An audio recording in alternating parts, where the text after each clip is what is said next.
ओम शांति प्यारे रूहानी भाई बहनों, आज 20 मई 2026 के हम बाबा के अनमोल मधुर महावाक्य सुनेंगे।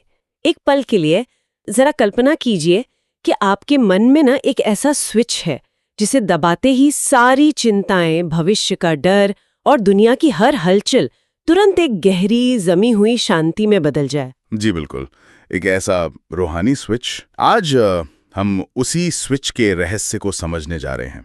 रूहानियत की भाषा में कहें तो इसी अदृश्य स्विच को देही अभिमानी स्थिति कहा जाता है ना? बिल्कुल सही कहा आपने। बाहरी दुनिया के शोर में ना हम अक्सर अपनी असली पहचान पूरी तरह से भूल जाते हैं, लेकिन आज के ये जो महावाक्य हैं ये हमें याद दिलाते हैं कि हम इस शरीर रूपी रथ को चलाने वाली एक चैतन्य चमकती हुई शक्ति हैं। जी, और शिव बाबा का जो अथाह और निस्वार्थ प्रेम है ना, वो हर कदम पर हमारा मार्गदर्शन करने के लिए तैयार है। बस हमें उस प्यार को महसूस करना है। हाँ, और यही बात सबसे ज्यादा सोचने पर मजबूर भी करती है। सिद्धांत के रूप में तो ये बहुत आसान लगता है कि मैं एक आत्मा हूँ, लेकिन जब असल जिंदगी की चुनौतियां सामने आती है ना, हाँ, तो वो स्विच जैसे काम करना ही बंद कर देता है। एकदम सच कहा। ध्येय अभिमान की जो आदत है वो इतनी पुरानी और इतनी गहरी है कि हम अनजाने में ही उसमें बह जाते हैं, हमें पता भी नहीं चलता। जी हाँ, और इसी पुरानी आदत को बदलने के लिए आज के मधुर महावाक्य हमारे लिए एक रूहानी मैनुअल की तरह काम करेंगे। ये कोई साधारण दार्शनिक चर्चा नहीं है, बिल्कुल नहीं, बल्कि ये एक स्पष्ट कदम दर कदम प्रक्रिया है जो हमें वापस हमारे असली घर यानी शांति धाम की स्मृति में ले जाती है। तो चलिए इस रूहानी गहराई में हम साथ मिलकर उतरते हैं। शिव बाबा आज सुबह की शुरुआत इस बहुत ही मीठे से प्रश्न से करते हैं।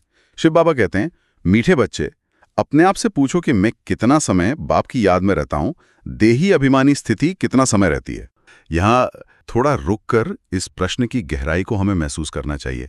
बाबा ने कोई बहुत बड़ा लक्ष्य नहीं दिया, बस एक साधारण सी चेकिंग करने को कहा है ना? जी, स्वयं के मन को एक रूहानी दर्पण के सामने रखना है, खुद से ईमानदारी से पूछना है। बिल्कुल, पर एक पुरुषार्थी के रूप में ये चेकिंग अक्सर बहुत चुनौतीपूर्ण भी लगती है। जब कोई मान लीजिए ऑफिस के काम में बहुत उलझा हो या पारिवारिक जिम्मेदारियां निभा रहा हो, हाँ बिल्कुल, तो उस वक्त घड़ी देखकर ये मापना कि मैं कितने मिनट याद में रहा बहुत ही मुश्किल लगता है। ये कभी-कभी एक तनाव का कारण भी बन सकता है। जी, आपने बहुत सही पॉइंट उठाया। इसका रूहानी कारण यह है कि हम याद को एक अलग काम की तरह देखने लगते हैं। याद का मतलब काम छोड़कर बैठ जाना नहीं है। तो फिर मतलब इसे कैसे समझें? इसे ऐसे समझिए कि ये हमारे मन का बैकग्राउंड ऑपरेटिंग सिस्टम है। जैसे मोबाइल फोन में ना बैकग्राउंड में नेटवर्क हमेशा जुड़ा रहता है। आप चाहे कोई भी ऐप चला रहे हो, वैसे ही काम करते हुए भी वो स्मृति बनी रहे कि मैं आत्मा इस शरीर द्वारा कर्म कर रही हूँ। वाह, ये नजरिया सच में बहुत मददगार है। और बाबा ने जो संबोधन इस्तेमाल किया है ना, मीठे बच्चे, ये अपने आप में एक बहुत शक्तिशाली टूल है। जी बिल्कुल, मीठे बच्चे, इस एक शब्द में इतना अपनापन है कि ये हमारे सारे अहंकार को जैसे पिघला देता है, एकदम मोम की तरह। सही कहा। बाबा का ये जो प्रेम है वही हमारी सबसे बड़ी शक्ति है। दुनिया की कोई भी सत्ता डराकर बदलाव नहीं ला सकती, लेकिन परमात्मा का ये पिता समान प्रेम आत्मा को भीतर तक शुद्ध कर देता है। जी हाँ, जब कोई खुद को सचमुच भगवान का मीठा बच्चा मान लेता है ना, तो उसकी जो आंतरिक स्थिति है वो स्वतः ही हल्की हो जाती है। तो फिर सवाल ये उठता है कि इस स्थिति को पूरे दिन का फाउंडेशन कैसे बनाया जाए, क्योंकि सुबह की जो शांति होती है वो दोपहर तक अक्सर गायब होने लगती है। इसके लिए ना हर घंटे बस 1 मिनट का पॉज लेना बहुत उपयोगी होता है। 60 मिनट दुनिया के काम और 1 मिनट पूरी तरह से अपनी आंतरिक स्थिति की चेकिंग। जी, ये पूछना कि क्या मेरी ऊर्जा शरीर के थकावट से आ रही है या मेरी रूहानी आत्मा की शांति से। बिल्कुल, ये जो स्वचिंतन है, यही इस रूहानी यात्रा का पहला और सबसे महत्वपूर्ण कदम है। और इसी स्थिति को और स्पष्ट करने के लिए आइए आज के प्रश्नोत्तर पर गौर करते हैं। जी, बाबा ने आज प्रश्न पूछा है, तकदीरवान बच्चे ही बाप का कौन सा डायरेक्शन पालन करते हैं? या हम अपने श्रोताओं से कहेंगे कि एक पल के लिए मन में विचार करें। जी, थोड़ा पॉज लें। हम सभी खुद को भाग्यशाली मानते हैं, पर वो विशेष डायरेक्शन आखिर है क्या जो हमारी तकदीर की लकीर को एकदम खींच देता है? चलिए इसका उत्तर देखते हैं। शिव बाबा ने उत्तर दिया है, बाप का डायरेक्शन है, मीठे बच्चे, आत्मा अभिमानी भव, तुम सब आत्माएं मेल हो, फीमेल नहीं। तुम आत्मा में ही सारा पाठ भरा हुआ है। अब यही मेहनत व अभ्यास करो कि हम कैसे देही अभिमानी रहें। यही ऊंची मंजिल है। वाह, यहाँ एक बहुत ही गहरा सवाल उठता है। बाबा कहते हैं कि आत्माएं मेल अर्थात भाई हैं। बाहरी दुनिया के दृष्टिकोण से यह शायद थोड़ा अजीब और भेदभावपूर्ण लग सकता है। जी हाँ, बिल्कुल। कोई सोच सकता है कि क्या यहाँ फीमेल शरीर को कमतर आंका जा रहा है? यह एक बहुत ही स्वाभाविक शंका है, लेकिन इसका जो वैज्ञानिक और रूहानी मैकेनिज्म है उसे समझना बहुत जरूरी है। यहाँ जो मेल या भाई शब्द है वो भौतिक जेंडर को नहीं दर्शाता। अच्छा, तो फिर ये किस बात का प्रतीक है? यह एक समानता का प्रतीक है। दुनिया में स्त्री पुरुष के भेद नहीं, आकर्षण, असमानता और शारीरिक अहंकार को जन्म दिया है। जब बाबा कहते हैं कि हम सब भाई भाई हैं, तो वह पूरी तरह से हमारी शारीरिक पहचान को मिटा देते हैं। वाह, मतलब ये जेंडर को खत्म करने की बात है, ना कि किसी एक जेंडर को दूसरे से ऊपर रखने की। जी बिल्कुल। जब कोई सामने वाले को स्त्री या पुरुष न देखकर सिर्फ एक भाई के रूप में, एक रूप के रूप में देखता है, तो शारीरिक आकर्षण या जो सामाजिक ऊंच नीच है वो अपने आप समाप्त हो जाती है। एकदम सटीक बात कही आपने। इसे हम एक नाटक के उदाहरण से भी बहुत अच्छे से समझ सकते हैं। जी, जैसे एक अभिनेता मंच पर कभी रानी का चोला पहनता है, कभी राजा का और कभी किसी सिपाही का। जी हाँ, रोल बदलते रहते हैं। लेकिन नाटक के बाद जब वो ग्रीन रूम में जाते हैं तो वे सभी बस अभिनेता होते हैं, कोई राजा या सिपाही नहीं होता। और हमारी परेशानी यही है कि हम स्टेज पर उस चोले को ही, उस कॉस्ट्यूम को ही अपना असली स्वरूप मान बैठे हैं। जब तक वो देह अभिमान का चोला नहीं उतरता, हम अपने साथी अभिनेताओं से बस उलझते रहते हैं। बिल्कुल, और यही वो मेहनत है जिसकी ओर बाबा इशारा कर रहे हैं। ऑफिस में, घर में, जब भी किसी से बात करें ना, तो उस शरीर के पीछे छिपे हुए उस चैतन्य अभिनेता, उस चमकते सितारे से संवाद करें। जी, और यही वो ऊंची मंजिल है जिसका बाबा ने जिक्र किया। और इस मंजिल तक पहुंचने के लिए हमें ये समझना होगा कि हमारा असली घर कहाँ है, क्योंकि जो आत्मा नाटक में ही खोई रहेगी वो कभी अपने घर वापस नहीं जा पाएगी। सही कहा। इसीलिए शिव बाबा हमें सृष्टि चक्र और शांति धाम का गहरा अंतर समझाते हैं। बाबा कहते हैं, सृष्टि चक्र को जानना यह है हिस्ट्री ज्योग्राफी। मूल वतन, सूक्ष्म वतन में कोई हिस्ट्री ज्योग्राफी नहीं है, वो है ही शांति धाम। वाह, इतिहास और भूगोल, ये दोनों शब्द ही इस भौतिक दुनिया की हलचल को दर्शाते हैं। जहां समय बदलता है वहां इतिहास बनता है। जी, और जहां स्थान और सीमा है वहां भूगोल है। लेकिन ये सोचना बहुत ही अद्भुत है कि उस मूल वतन या आत्माओं के उस परम घर में कोई इतिहास नहीं है, वहां कुछ घटित ही नहीं होता। बिल्कुल, वो समय और स्थान की सीमाओं से एकदम परे एक अनंत स्थिरता है। वहां की शांति किसी जंगल या पहाड़ की शांति जैसी भी नहीं है। हाँ, क्योंकि जंगल में भी हवा की आवाज है, पत्तों की सरसराहट है, पर वहां एक अखंड साइलेंस है, जहां विचारों की भी कोई हलचल नहीं है। लाल सुनहरे प्रकाश का वो अनंत सागर ही हमारा वास्तविक घर है। जी, जब जीवन में बहुत अधिक तनाव हो जाए ना, या दुनिया का ये जो हिस्ट्री ज्योग्राफी है ये बहुत भारी लगने लगे, तो सिर्फ एक सेकंड के लिए अपनी बुद्धि को उस मूल वतन में ले जाना कितनी बड़ी राहत देता है। सच में, ये किसी भी शारीरिक विश्राम से 1000 गुना ज्यादा शक्तिशाली है। पर अक्सर लोग ऐसा सोचते हैं कि अगर असली शांति वहां है तो हमें ये दुनिया छोड़ देनी चाहिए, संन्यास ले लेना चाहिए। जी, यही दुनिया का सबसे बड़ा भ्रम है, और बाबा इस पर बहुत स्पष्टता से कहते हैं, कर्म सन्यासी कभी हो नहीं सकते, कर्म क्षेत्र पर सबको आना पड़ता है। ये तो बिल्कुल सच है। अगर कोई व्यक्ति जंगल में जाकर बैठ भी जाए ना, तो शरीर को भोजन तो चाहिए ही। प्रकृति के नियम उसे कर्म करने पर मजबूर करेंगे ही करेंगे।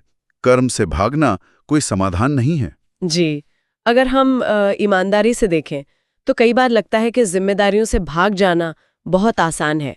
बिल भरना, ट्रैफिक में फंसना, मुश्किल रिश्तों को संभालना, इन सब के बीच भला योग कैसे हो सकता है? हाँ, तो ऐसे में संन्यास की भावना मन में आना बहुत स्वाभाविक है। इंसान सोचता है कि सब छोड़ छाड़ कर बस शांति से बैठ जाऊं। लेकिन भागने से हमारे कर्मों का हिसाब किताब खत्म नहीं होता, सिर्फ जगह बदल जाती है।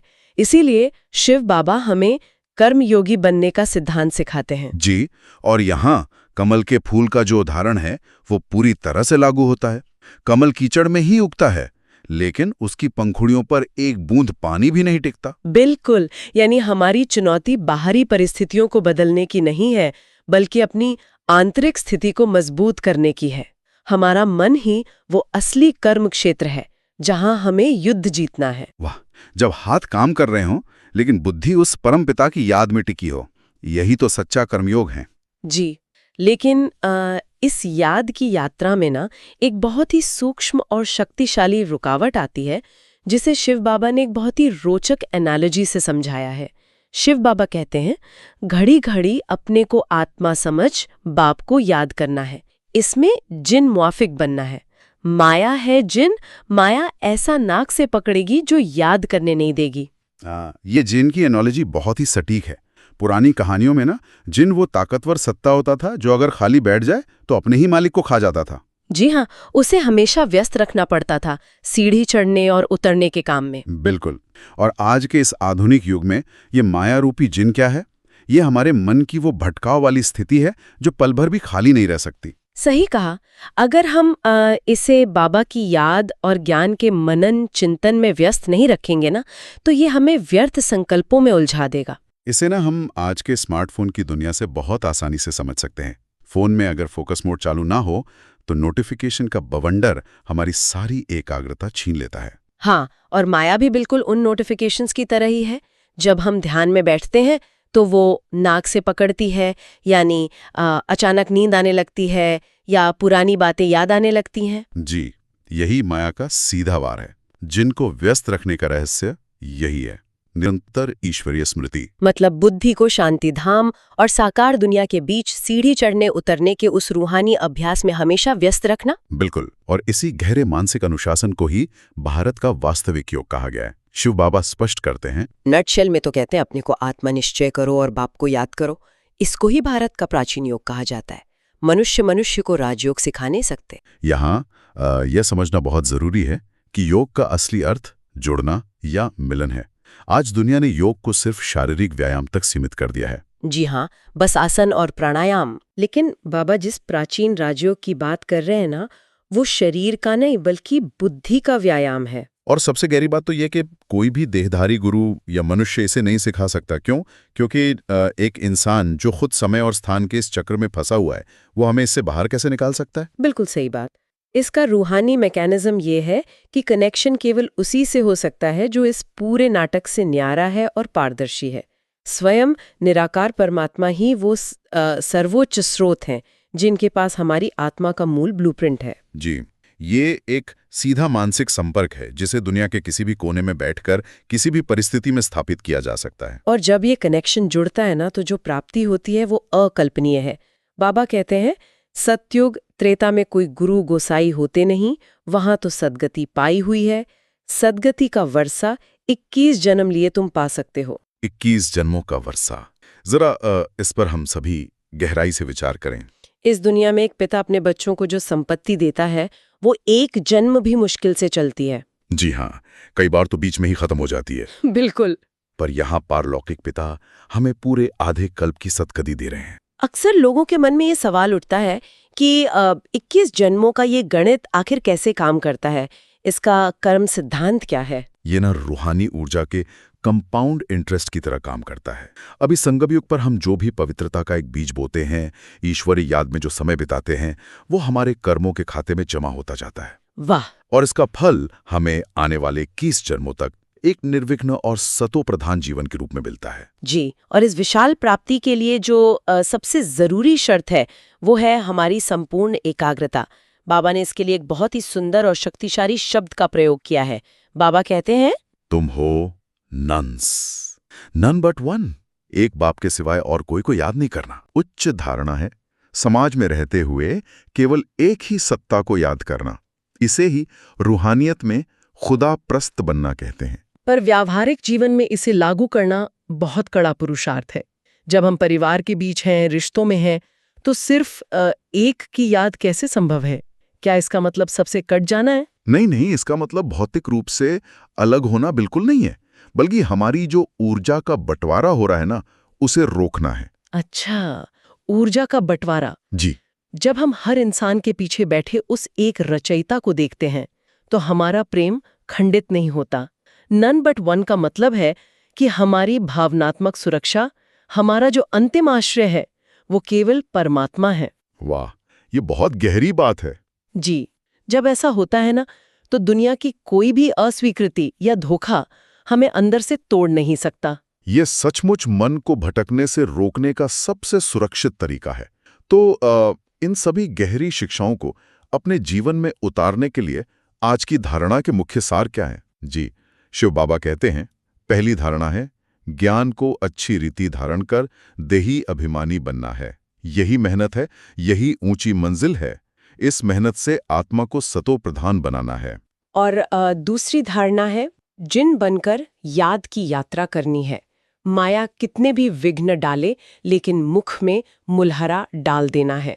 माया से तंग नहीं होना है, एक की याद में रहकर तूफान हटा देने हैं। यहाँ ना ये मुलहरा शब्द बहुत ध्यान देने योग्य है। आमतौर पर जानवरों के मुख पर मुलहरा यानी लगाम या जाली लगाई जाती है ताकि वे गलत चीजें ना खाएं या किसी को नुकसान न पहुंचाएं। जी, तो रूहानियत में इसका क्या अर्थ हुआ? शुरू में ये शब्द बहुत ही प्रतिबंधात्मक लग सकता है। कोई सोच सकता है कि क्या हमें अपनी स्वतंत्रता छीनने को कहा जा रहा है, लेकिन वास्तव में ये हमारी ऊर्जा को बचाने की सबसे बड़ी युक्ति है। बिल्कुल, जब कोई व्यक्ति व्यर्थ बोलता है या किसी की निंदा चुगली करता है ना, तो आत्मा की सबसे ज्यादा शक्ति वहीं खर्च होती है। मुख में मुलहरा डालने का अर्थ है अपने शब्दों पर रूहानी लगाम लगाना। जी हाँ, जब माया के तूफान आए, परिस्थितियां आपको भड़काएं, उस समय मौन की शक्ति को अपनाना ही मुलहरा है। ये बिल्कुल वैसे ही है जैसे किसी पानी रिसती हुए बोतल पर कसकर ढक्कन लगा देना।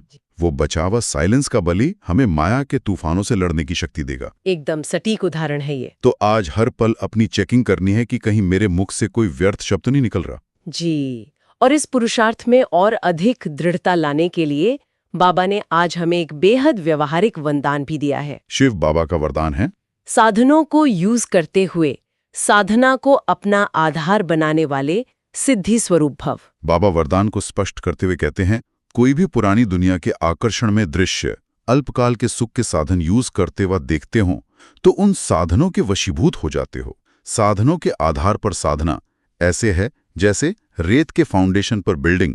इसलिए किसी भी विनाशी साधन के आधार पर अविनाशी साधना ना हो। साधन निमित्त मात्र हैं और साधना निर्माण का आधार है। इसलिए साधना को महत्व दो तो साधना सिद्धि को प्राप्त कराएगी। आज के इस तकनीकी युग में साधन यानी जो सुख सुविधाएं हैं और साधना यानी रूहानी मेहनत, इन दोनों के बीच का यह संघर्ष हर पुरुषार्थी महसूस करता है। हम सब अक्सर सुविधाओं के बहुत आदी हो जाते हैं। जी, ये बहुत ही आम बात है।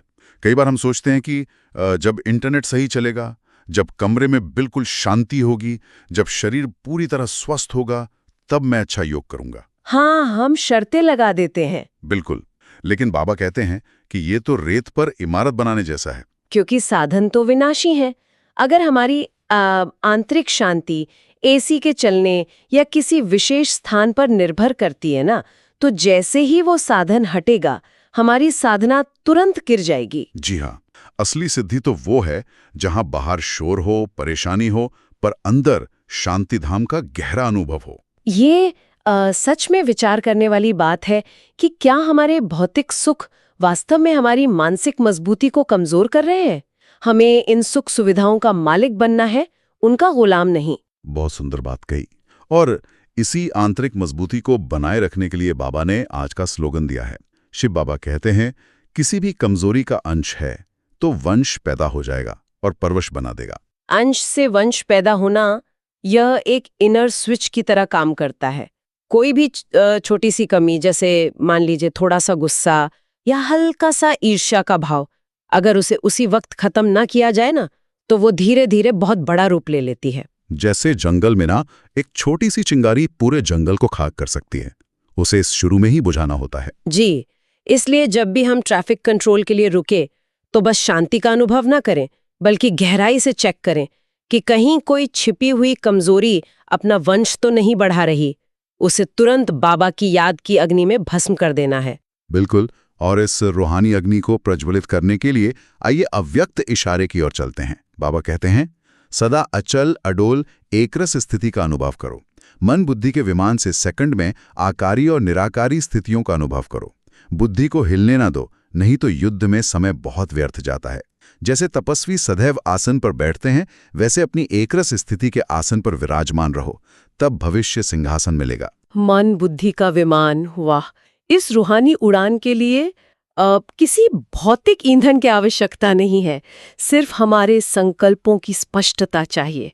पलक झपकते ही इस साकार दुनिया के शोर से निकलकर आकारी फरिश्ता स्वरूप का अनुभव करना। जी, और फिर वहां से सीधे निराकारी दुनिया, शांति धाम की उस अनंत साइलेंस में समा जाना। जब बुद्धि यहां वहां भटकती है ना, तो अंदर युद्ध चलता है और हमारी सारी ऊर्जा उसी युद्ध में नष्ट हो जाती है। इसीलिए बाबा हमें एक तपस्वी की तरह एकरस स्थिति के आसन पर बैठने को कह रहे हैं। जब हम वर्तमान में अचल रहते हैं, तभी हम भविष्य के सतयुगी सिंहासन के अधिकारी बनते हैं। आइए इस अचल और अडोल स्थिति को अपने अंदर पूरी तरह से स्थापित करने के लिए हम 5 शक्तिशाली स्वमान का अभ्यास करते हैं। हर स्वमान हमारे मन के एक नए रूहानी आयाम को खोलेगा। जी, पहला स्वमान है, मैं तकदीरवान आत्मा हूँ जो स्वयं भगवान की श्रीमत पर चलती हूँ। इस स्वमान का अनुभव करने के लिए अपनी भ्रुकुटी में एक चमकते हुए सितारे को देखें और महसूस करें कि सर्वोच्च सत्ता सीधे आपका मार्गदर्शन कर रही है। जी, जब भी जीवन में कोई कठिन निर्णय लेना हो या भ्रम की स्थिति हो ना, तो ये स्वमान आपको डगमगाने से बचाएगा या आपके अंदर की उलझन को तुरंत खत्म कर देगा। ये गहराई से महसूस करें कि आपकी हर चाल, आपका हर कदम उस ईश्वरीय छत्र छाया के नीचे है। दूसरा स्वमान है, मैं शांति धाम की वासी एक रूहानी कर्मयोगी आत्मा हूँ। इस अभ्यास के लिए अपनी आंतरिक स्क्रीन पर उस लाल सुनहरे प्रकाश को महसूस करें। आप उस मूल दुनिया के वासी हैं जो सिर्फ कुछ समय के लिए इस कर्म क्षेत्र पर अपना पाठ बजाने आए हैं। जी, जब आप ऑफिस का काम कर रहे हों या सड़क पर हों, तो पृष्ठभूमि में उस गहरी शांति को बनाए रखें। बाहर काम और अंदर शांति धाम की साइलेंस, यही सच्चा कर्मयोग है। बिल्कुल। तीसरा स्वमान है, मैं नन बट वन, एक शिव बाबा की लगन में मग्न रहने वाली आत्मा हूं। इसका अनुभव करने के लिए अपनी सभी भावनाओं और अपेक्षाओं को केवल एक ईश्वरीय स्रोत की ओर मोड़ दें। जी, जब दुनिया के लोग आपको समझ ना पाएं या आपको कभी अकेलापन महसूस होना, तो ये स्वमान आपको तुरंत हील करेगा। आपका सच्चा साथी केवल वो एक है। जी, कोई भी भौतिक रिश्ता आपको वो पूर्णता नहीं दे सकता जो वो एक पारलौकिक पिता दे सकता है। चौथा स्वमान है, मैं साधनों के बीच रहते हुए भी अपनी साधना को आधार बनाने वाली सिद्धि स्वरूप आत्मा हूँ। इसे महसूस करने के लिए स्वयं को एक राजा की तरह देखें जो सभी सुख सुविधाओं का प्रयोग तो करता है, लेकिन उन पर निर्भर बिल्कुल नहीं है। आपकी असली शक्ति आपकी आंतरिक तपस्या है। जब अचानक कोई सुविधा छिन जाए, चाहे वो इंटरनेट हो या कोई आरामदायक स्थान, तो आपकी शांति भंग नहीं होनी चाहिए। आप साधनों के मालिक हैं, उनके अधीन नहीं। और पांचवा अंतिम स्वमान है, मैं सदा अचल, अडोल और एकरस स्थिति में रहने वाली तपस्वी आत्मा हूँ। इस स्थिति में खुद को एक विशाल मजबूत पहाड़ के रूप में महसूस करें। दुनिया की कोई भी परिस्थिति, माया का कोई भी तूफान या लोगों का कोई भी व्यवहार आपको हिला नहीं सकता।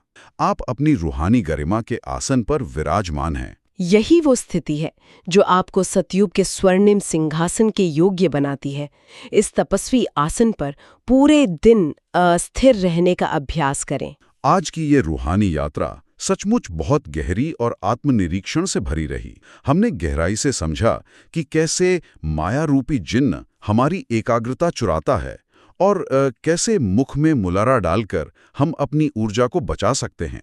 सबसे बड़ी बात जो आज मन को छू गई, वो ये है कि हमारी साधना किसी भौतिक साधन की मोहताज नहीं होनी चाहिए।